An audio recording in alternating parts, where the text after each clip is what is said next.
Namaste, everybody. Thanks for checking this out. This is a posture profile on Purvottanasana. Purvottanasana is the complement to Paschimottanasana. Paschimottanasana, of course, is the seated forward fold. Purvottanasana is the upward plank, right? So they complement one another. There's a lot of dynamics at play in this posture.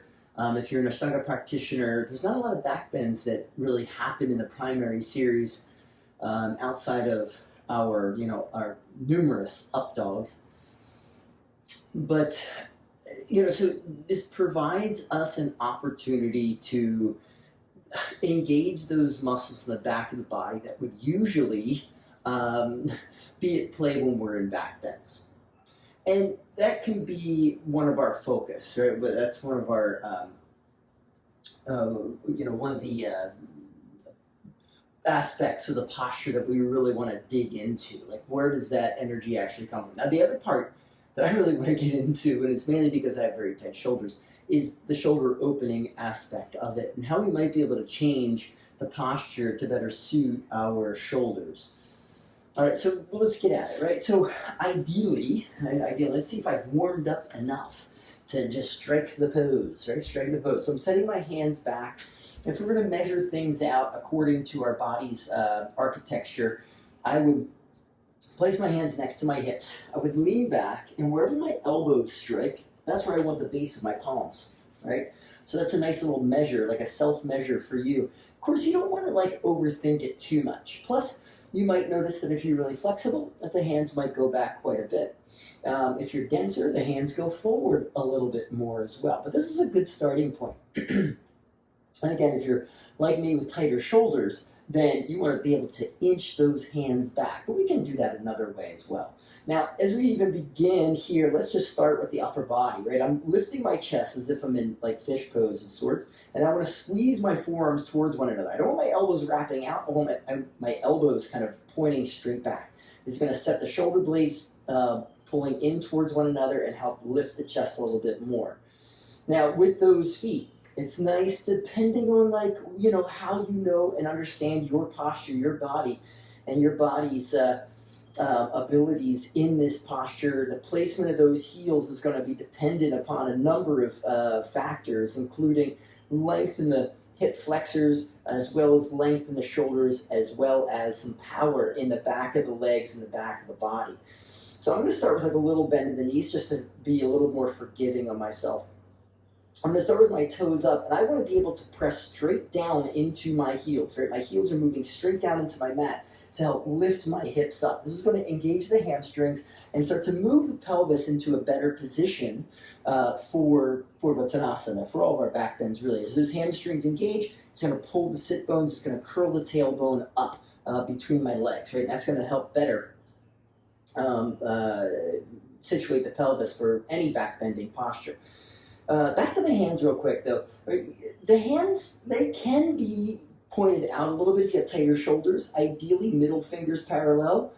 For me, I keep those index fingers parallel with one another, okay?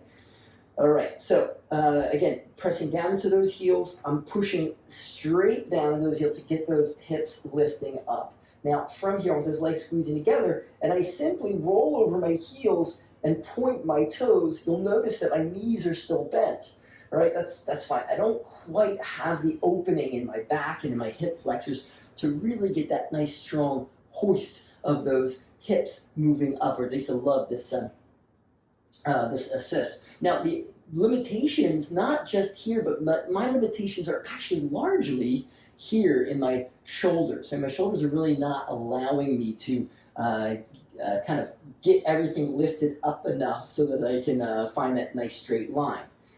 So we know that bent knees is really good. If you're taking bent knees, I encourage students to keep the feet together, the knees together as well, right? This is fine. I know a lot of people like to place those feet apart, but I think it's just better, it's closer to the posture without creating other limitations, right? To just keep those feet together. All right. I'll be rooting down into the base of my index finger knuckles again. I want to squeeze those forearms towards one another. I want to keep my chest lifted right? As I lift on, I'm going to keep that bend in my knees a little bit, right? I'm going to press down to those heels. I got my toes up. I'm lifting up here. I'm pointing those toes. Notice that bend in the knees. Now, if I want to get into my shoulders a little bit, I'm like just kind of rocking forward and back. Some major anterior deltoid stretch going on right there. Ugh, feels so, so good. Yeah, I use my arms a lot in work, so they just get very tight. And this is one of my very favorite postures simply because I get an opportunity to open those shoulders back up. Okay, so other modifications, if you have wrist issues, of course, we can always use our fists, okay? Back issues, we keep bent knees, all right? That's not a big deal. Now, as far as the position of your head, the head does go back. The official gaze is up or towards the third eye. For some, right, gazing down the nose can be good. I love leaning the head back. I know it's bothersome to some, that's for sure. And if it is, work through any discomfort, but try to set your head back. Don't let it discourage you from performing the pose at its fullest. All right, so I'm here, my head goes back, my gaze moving towards third eye. All right, I want to learn to really engage my belly muscles and take that breath up as high as possible. That's a cue I give a lot in class on Sundays, right? Firm up here. I want to expand everything here and everything lifting here. As those shoulder blades are squeezing towards one another, even want to breathe in between those shoulder blades as much as possible. All right, so Purvottanasana, this is, this upward plank pose, as we like to call it.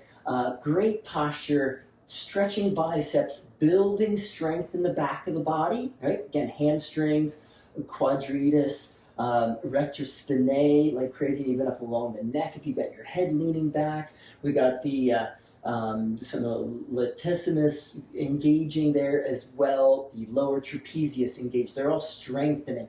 I got an opening happening, biceps, anterior, little bit of lateral deltoid, pec major, minor, really opening up. If you can get into it, for some, we get into those hip flexors and quadriceps as well. For me, not so much, but maybe for you. All right? Well, thanks so much for joining, and have a wonderful day. All right? Peace.